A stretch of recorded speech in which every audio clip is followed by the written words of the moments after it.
juste une petite précision. Dans l'épisode précédent, j'avais dit que je souhaitais sabler le fond du pont secteur. Honnêtement, j'ai pas voulu prendre le risque parce que j'avais peur que ça soit nuisible à la translation du pont. Alors j'ai préféré rester raisonnable et j'ai fait une mise en peinture, une patine. Alors voilà, hein, on peut le voir, hein, il est très sale, il est peut-être trop sale, mais bon.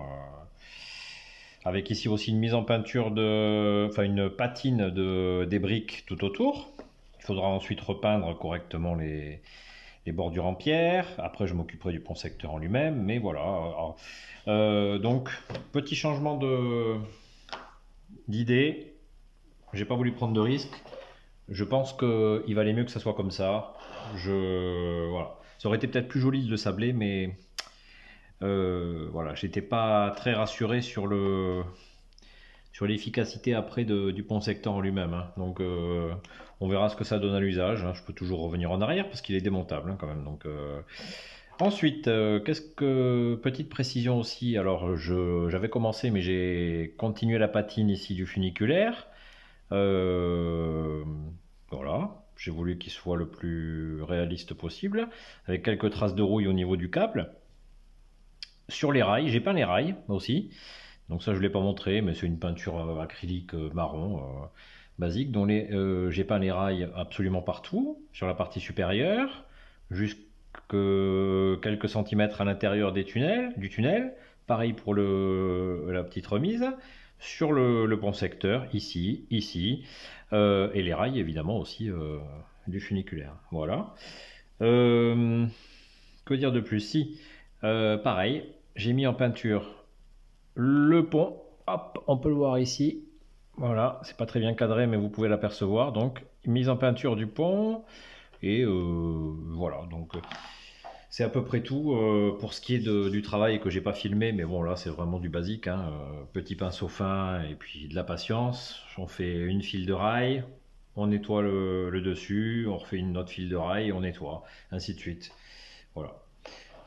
Pareil, hein, les rails à l'intérieur du pont secteur, ainsi que le rail de guidage qui permet de faire bouger le pont secteur en lui-même. Maintenant, on se retrouve donc pour une partie un petit peu plus importante, non, mais on va encore rentrer un peu plus dans le décor. Vous voyez, je sais pas si déjà vous vous apercevez, bon, la montagne, je la trouve finalement relativement sympathique. Voilà, il y a pas mal de nuances. Je suis assez content du résultat. Pour être tout à fait honnête, je suis content du résultat.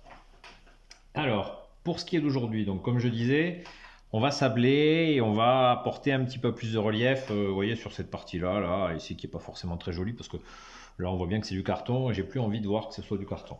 Donc déjà ça on va l'enlever parce que ça va nous éviter, hop, des petits soucis.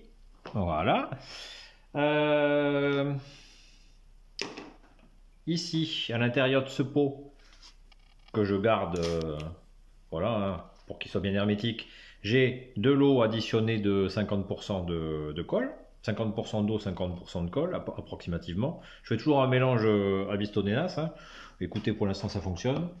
Ici, un petit... c'est de l'essence F. Alors vous allez voir pourquoi je m'en sers. Ouais, je pense que le plus simple c'est que je vous montre pourquoi je m'en sers. Voilà. Ensuite, ici, hop, il m'en reste pas beaucoup, mais j'en aurai, je pense, suffisamment assez.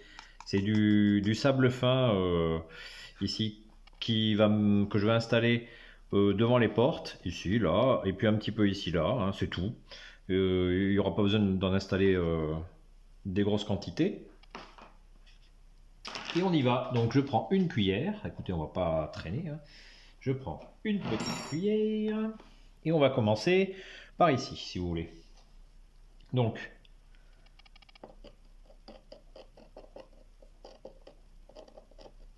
on va positionner le tout.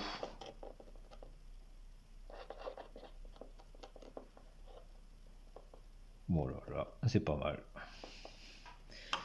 On va positionner le tout ici.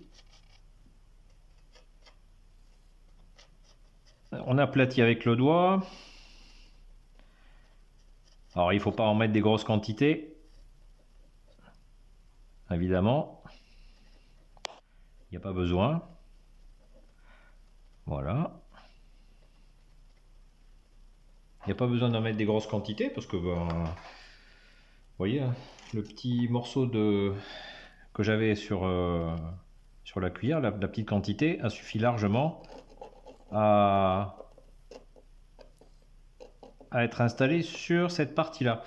Alors là, je préfère aussi le long du pont secteur mettre du petit gravillon, enfin du petit voilà, du sable comme ça. Voilà. Je sais pas si c'est cadré correctement, mais j'essaye en tous les cas de vous montrer à peu près. On va en mettre devant là.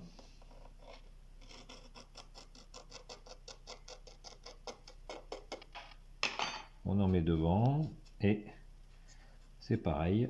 Hop, on aplanit avec le doigt.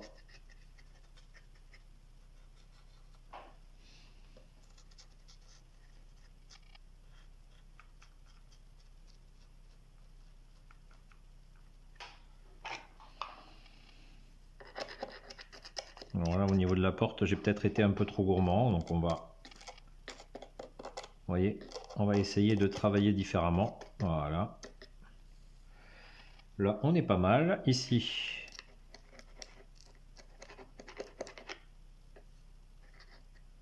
on fait un petit peu attention à la porte. Voilà. On continue.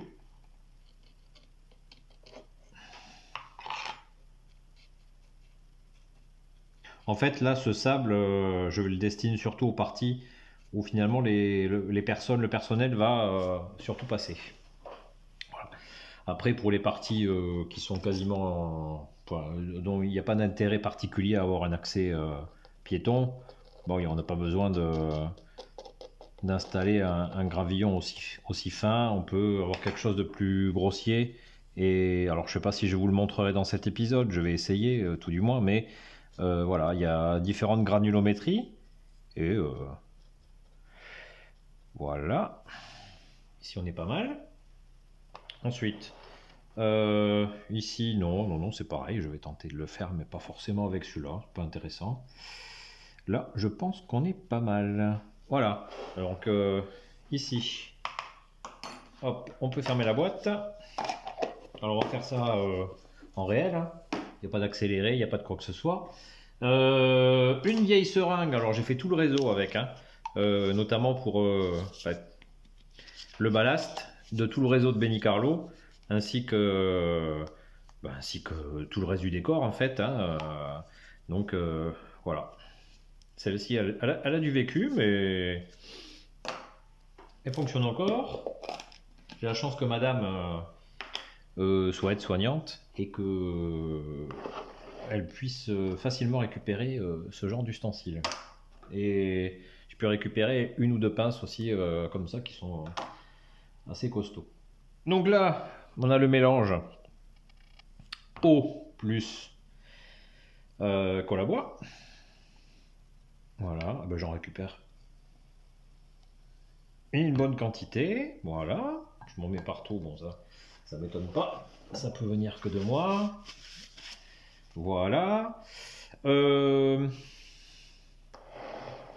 Et donc là, maintenant, je vais vous montrer pourquoi j'utilise l'essence F.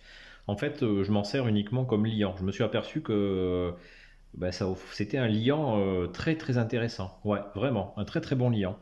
Donc voilà, écoutez, donc étant donné que les quantités sont pas impressionnantes,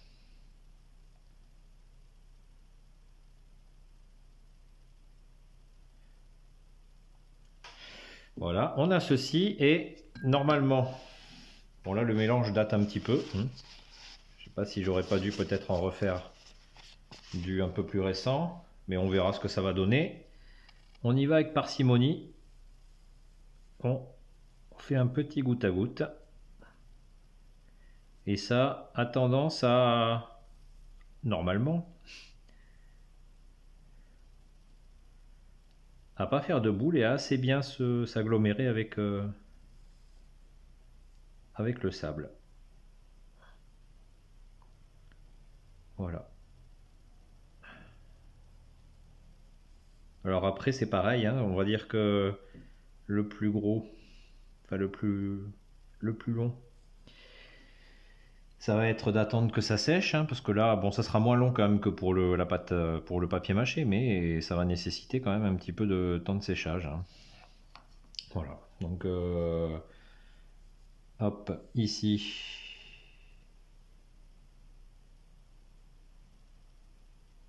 Alors l'essence F ne tâche pas, donc l'avantage c'est que n'ayez pas peur, ce que vous apercevez là, ça mouille hein, forcément, puisque c'est du papier, là c'est vraiment du papier canson, hein, au niveau des bordures en pierre, mais ça ne tâche pas, donc ça ne devrait pas poser de soucis particuliers quand tout sera sec. Ça ne devrait pas être vraiment visible, hein, je l'espère. On verra le résultat ensemble. Donc là, on va quand même devoir être un peu patient parce que ça va nécessiter au moins 48 heures de séchage, hein, pour avoir un séchage quand même optimal. Alors là c'est un petit peu plus délicat, il faut y aller parce que bon non, un embout de seringue c'est pas forcément précis, donc il faut y aller avec parcimonie et puis voilà, vraiment au goutte à goutte. Alors il y a plus précis pour pouvoir y placer ce mélange de colle, mais alors il faudrait que je trouve un deuxième ustensile comme celui-là, enfin un deuxième flacon comme celui-là. Je pense que c'est une bonne idée maintenant. J'en ai pas, donc on fait ça, hein, voilà, pas le choix. Donc là c'est à peu près tout, ça va se répartir, hein. Et une fois que ça aura un aspect intéressant, je vous retrouve et on verra le résultat. Je vous dis en réalité, je vous dis à dans 48 heures à peu près. Dans la vidéo, c'est à de suite. Allez, à de suite pour le résultat. Alors, on se retrouve pour la suite du sablage et de poursuite de la décoration. Alors, initialement, j'avais décidé d'attendre le séchage complet ici de la partie sablée. Alors, vous voyez que ça s'est déjà bien absorbé, la colle c'est parfaitement absorbé, mais bon, ça, je pense que je peux m'y mettre, hein. Ici, il me faut en mettre un peu là, peut-être un tout petit peu ici, ici, ici et ici. Je pense que je peux très bien me passer du séchage complet. Ça va me faire gagner quand même un petit peu de temps. Donc ici, vous pouvez l'observer, j'ai un mélange un peu différent, beaucoup plus grossier, que je vais commencer à placer. Alors, on va y aller tranquillement. Alors, il y a quelques grosses pierres. On trouve un empierrage un peu plus conséquent que je pourrais éventuellement retirer, hein, si je considère, vous voyez, qu'ils n'ont rien à faire. Certains, je vais les enlever, hein. Voilà. À la pince à épiler, c'est relativement facile. Je vais en laisser quelques-uns quand même parce que voilà, ce sont des endroits où il y aura moins de passage, hein, faut que ça garde un petit côté sauvage quand même. Donc, mis à part le retrait de quelques petites pierres, dans l'ensemble, on ne devrait pas être mal. Ici, on va peut-être en mettre un petit peu plus. Il y avait un tout petit jour, voilà, ça va masquer le jour qui était présent. On continue tranquillement. Voilà, ici.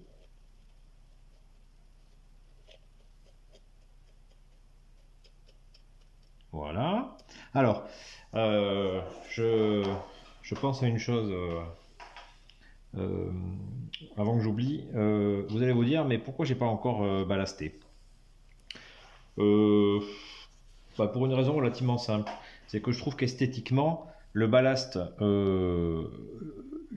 posé à la fin, collé à la fin et qui recouvre le sol, ça me paraît beaucoup plus réaliste. Je vois que malheureusement aussi beaucoup. Certains modélistes ballastent en premier et font le décor après autour. Je pense que c'est beaucoup moins réaliste et on voit le raccord après entre le sol et le ballast, alors que en réalité, si on se base par rapport toujours hein, par rapport aux observations réelles, on s'aperçoit que avant la création d'une voie ferrée, le sol existe et la voie ferrée est posée par-dessus. Donc là, c'est pareil. Mon sol, je le mets en premier et la voie ferrée, je la ballaste en dernier. Voilà, tout simplement. Donc là, on continue. Toujours. Alors là, on va mettre un petit peu. Je sais pas si c'est vraiment utile parce que là, le ballast sera très présent. Mais donc, on continue cette partie-là. Ici, on va attaquer une zone un petit peu plus délicate. Bon, je risque peut-être de faire un peu le cochon. Je vais essayer de faire en sorte de ne pas en mettre trop partout. Bon, c'est pour ça qu'il vaut mieux mettre une nappe, vous voyez, ou... Non, après c'est pas dramatique, hein, je vais vous dire. Il faut éviter, je pense, surtout d'en faire tomber dans la fosse. Ça, c'est le plus important. Mais après, voilà, hein, on fait ce qu'on peut. Que ça tombe à côté, c'est pas bien grave. Non, non, loin de là. Loin de là. Voilà. Voilà. On a quelque chose de pas mal là.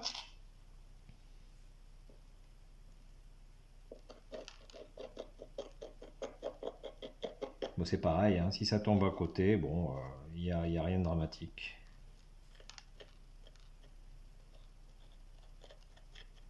On va garder l'essentiel, j'ai envie de dire.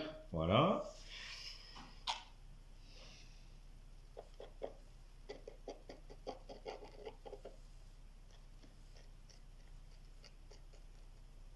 Voilà.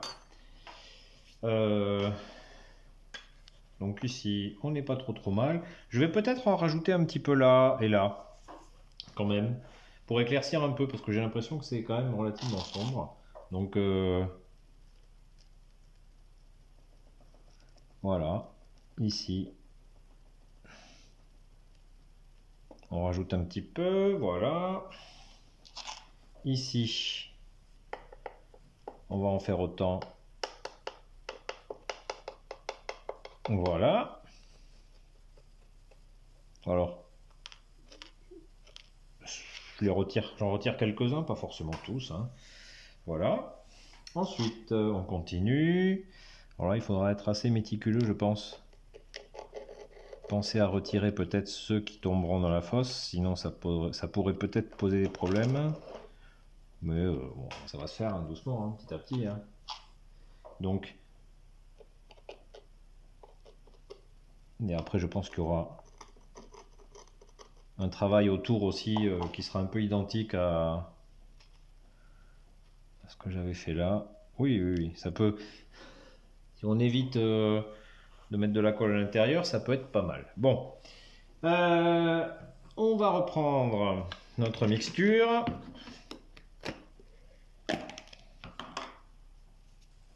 Ici. Donc, on se retrouve avec notre seringue de colle à bois, de mixture de colle à bois. On retrouve notre essence F. Oh merde, pardon. J'ai fait le con. Qu'est-ce que j'ai fait? Ah merde, pardon. Bon, ben voilà. Je suis pas à l'abri de bêtises, vous l'avez vu. Alors, voilà.